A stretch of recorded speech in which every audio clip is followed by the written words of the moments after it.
Peace and love, Catherine here. I'm going to talk about my journey through sciatica and kidney stones. Um, Much like a lot of people on the internet that are posting about sciatica, I'm not a doctor. So I just want to tell you this is my journey and what I did and how I'm healing.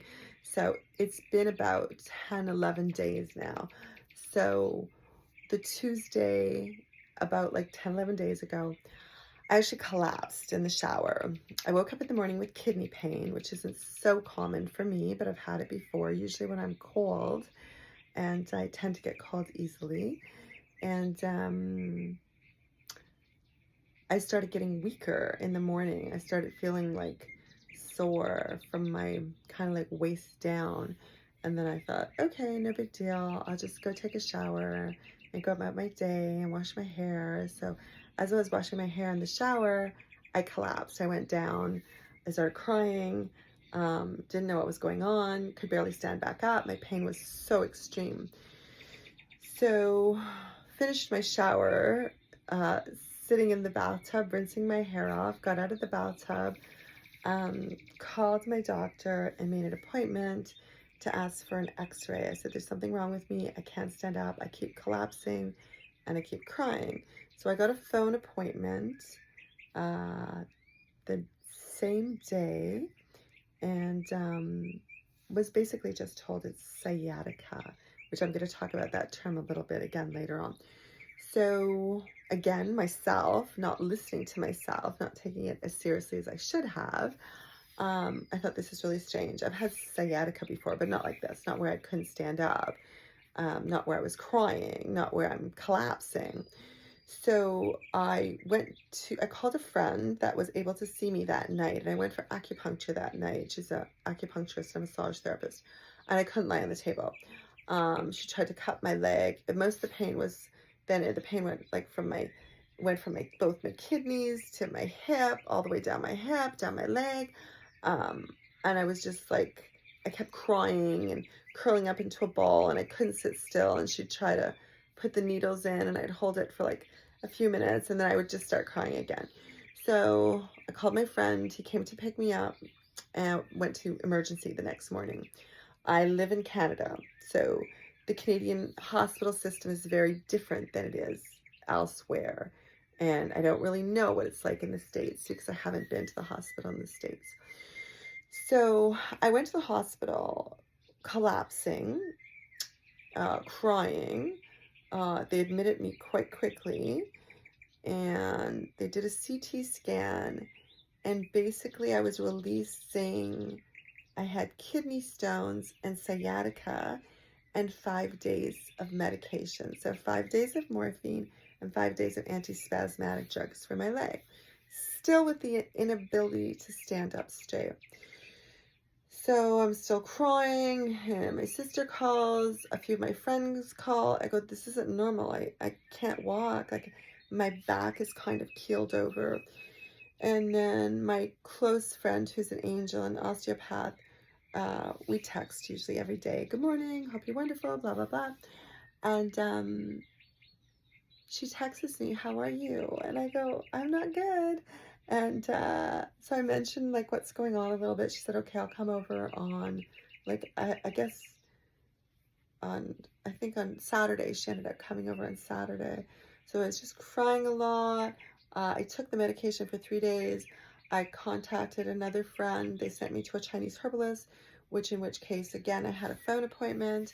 I got some Chinese herbs sent to me, one for sciatica, one for kidney stones, and my diet's super clean. Anyone that knows me knows that I'm an organic vegan. My diet's really clean anyway. I don't eat gluten. I don't eat GMOs. I try to eat greenhouse or organic. I do my best. And I don't eat out very often. And if I do, I eat out in places that are really clean. And when I mean clean food-wise. So, Saturday, my girlfriend comes over to treat me, and she got me able to stand up completely straight. And she goes, yeah, I think there's something that shifted out, but she's not really specific on what she tells me. So I am going to a walk-in clinic. I go to a walk-in clinic, collapsing, crying, and the doctor there sends me for ultrasound and an x-ray. So at this point, I also make an appointment with a pain clinic because he sent me a referral to a pain clinic. So the pain clinic was a very interesting experience. And my girlfriend also did some adjustments on me. So the pain clinic doctor there, so I saw a doctor and a back surgeon there. And the pain clinic doctor said, as well as the surgeon said, we try not to use the word sciatica because they said a true sciatica is actually your muscle that's pressing on the sciatic nerve. They said what you actually have is actually dislocated vertebrae and a dislocated hip. And I said, what do you mean a dislocated hip? He said your ilium and your sacrum are like pulled out and pulled to the left. And then we went over how it happened. And when it happened, I was biking. So that was the straw that broke the camel's back. I've been hit many times by cars. I've been knocked down in the dog park many times, once even unconscious, by larger dogs that just charge in me. I guess they think I'm a giant puppy and they want to play. So lots and lots of accidents. And just finally, the straw that broke the camel's back, biking into a pothole, my whole body, I could feel it all shift to the left. So anyway, this has been my journey so far. I've had some adjustments done. I've seen multiple doctors. I'm taking care of myself. I got rid of my kidney stones within a week, 7 or 8 days, which is with super, super clean diet. And today I walked for 55 minutes. The last doctor I saw said to me, walk as much as you can.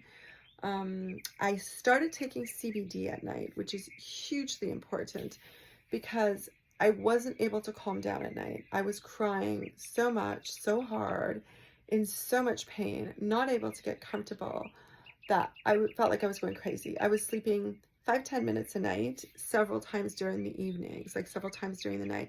So I was getting less than 2 hours sleep a night. Now that I'm taking the CBD, I am able to sleep. Not wonderful, but I sleep 2 hours. I wake up and at least I'll sleep another 2 hours. And then I'll do a treatment on myself. And I have to say, all this time I'm doing this, I am a healer. I've taken at least a dozen type of healing classes. My profession is I'm a professional coach. I specialize in health. No, I used to specialize in health coaching. I specialize in relationship coaching now.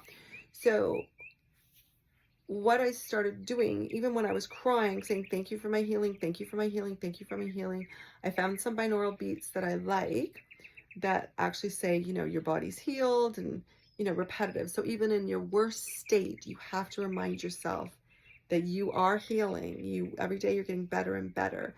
So when I say I do treatment on myself, it's not just Reiki, it's not just spiritual healing. I have a microcurrent machine. So a microcurrent machine might be a little expensive. I think they're over $500. You might be able to find one on eBay for a little bit cheaper, and just look up microcurrent. But try to study it a little bit before you go buy it. They're really simple to use, and I just know the acupuncture pressure points, and I use them there. And then I also have a machine called the TENS machine, TNS, and I've been doing that. I try to do it twice a day. Sometimes it really hurts when I'm doing it, and again, I look up the acupuncture points and I put the TENS little sticky thing on that, and then it sends electrical pulses into that area, which has been like immensely helpful. So this is just my experience. So it's been less than 2 weeks. Usually this takes, my doctor said 6 to 8 weeks to heal. I'm doing great. I'm healing myself. My sister's sending me healing, like to try to bring all my vertebrae back into my spine. And I'm trying just to visualize yourself being healthy. So I just want to say, when I went to the pain clinic, I felt really, really bad for a lot of people there. A lot of people, when they're in chronic pain, they eat their pain. This is dangerous because the more weight that's on us, the harder it is for us to heal. And the more drugs we take, we're not going to feel our pain go away. So this is what I was noticing when I was taking the morphine. I take the morphine, I take the antispasmodic drugs, I pass out cold for 2 hours. When I would wake up to go to the bathroom, I was dizzy, I was nauseous, I felt completely out of it. And then my pain went on fire. It felt like it was 10 times stronger than it was before. And I didn't have another pill to take until the following night. I called my doctor and I said, this is how people become addicts, because and in the past they probably gave them a month's worth. I don't know what they do where you are, but you have to be really, really careful with drugs because they mask the pain. And when the morphine wears off, or whatever it is you're taking wears off, it exasperates, I'm sure I'm saying this word wrong, exasperates the pain that's coming back at you. So just be careful with that and heal as much as you can. Find yourself an osteopath. Find yourself an acupuncturist. Find yourself a chiropractor. And if you can't afford them, try to find a school that will actually charge less and be proactive. For me, lying down is insanely painful still. I'm still crying at night. Not as bad, but very much in horrible, horrible pain. But you can heal yourself. Don't give up hope. Remember, sciatica is like a tell-all term. Try to find out exactly how your sciatica started, and know that even if you have kidney stones, you can heal them, because like I said, I got rid of mine within a week. I was very, very proud of myself. But just like clean diet, you could research a kidney stone diet. I'm vegan, so probably some of the stuff maybe I wasn't eating anyway, I don't know, but I took out salt, took out bananas, took out rhubarb, took out all these things that I really, really like. And be careful with the poses you do. I was told to do yoga, which I'm a yoga teacher anyway, but I was told to do a lot of poses that the back surgeon and the back doctor at the pain clinic told me not to do, that don't do anything when you're in acute pain. So this is Catherine wishing you peace and love and happy healing. Go find yourself some CBD. I was only taking 25 milligrams. It certainly doesn't knock me out for the evening. I'm sure I could take stronger. I don't take anything with THC because I want to stay clean when it comes to drugs, because everyone that knows me knows I'm not that fond of drugs. Actually, I don't take drugs. So, except for this right now. So, which I'm very, very grateful. And I'm grateful that they're legal, and I'm grateful that they exist and they're on the market. So wishing you the best in your journey to healing. And if you're looking for any personal relationship coaching or coaching of any type, peace and love, wishing you the best of everything. Ciao for now. Happy healing.